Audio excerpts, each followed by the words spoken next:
திருச்சிற்றம்பலம். அரசவனத்து அறநிலையம்.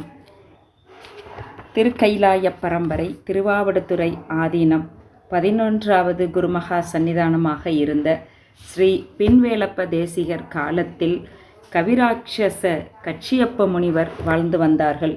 இவர்கள் தொண்டை நாட்டிலே உள்ள திருத்தணிகையில் பரம்பரை சைவ வேளாளர் மரபிலே பிறந்தவர்கள். ஸ்ரீ மாதவ சிவஞான சுவாமிகள் மாணவர் பன்னிருவருள் முதல்வராக போற்றப்படுபவர்.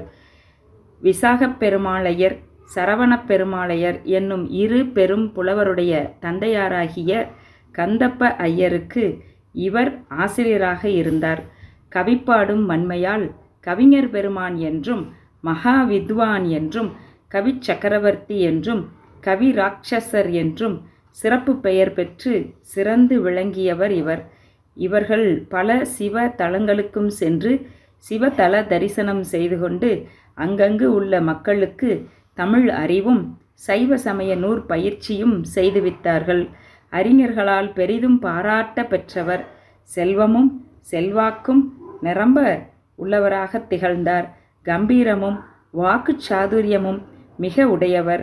காலம், இடம், நிகழ்ச்சி முறைகட்கு இயைப நடந்து கொள்ளும் பேர் ஆற்றல் படைத்தவர்கள்.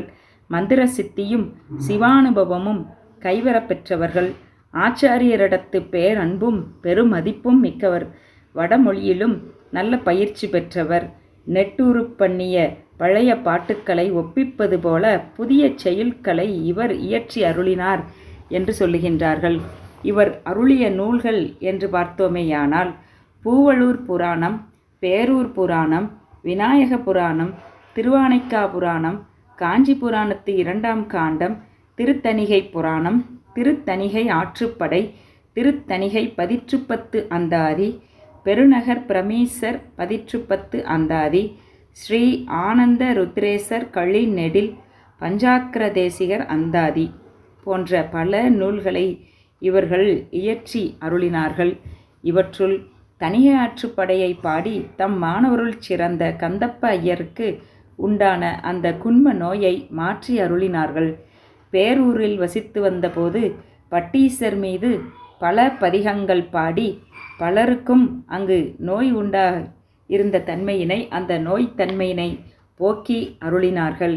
அரசம்பலவாணர் மீது ஒரு பிரபந்தம் பாடி மழை பெய்யச் செய்தார்கள். இவர்கள் விநாயக புராணம் பாடி சென்னையில் உள்ள விநாயகர் சந்நிதியிலே அரங்கேற்றி அருளினார்கள். அப்பொழுது அங்கே பாத காணிக்கையாக கிடைத்த 2000 வராகனையும் கொண்டு வந்து திருவாவடுதுறையில் ஸ்ரீ நமசிவாயமூர்த்தி ஆலய அர்த்தப மகா மண்டப திருப்பணிகள் செய்துவித்தார்கள்.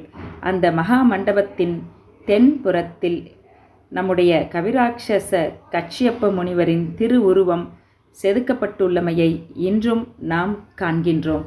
திருச்சிற்றம்பலம்.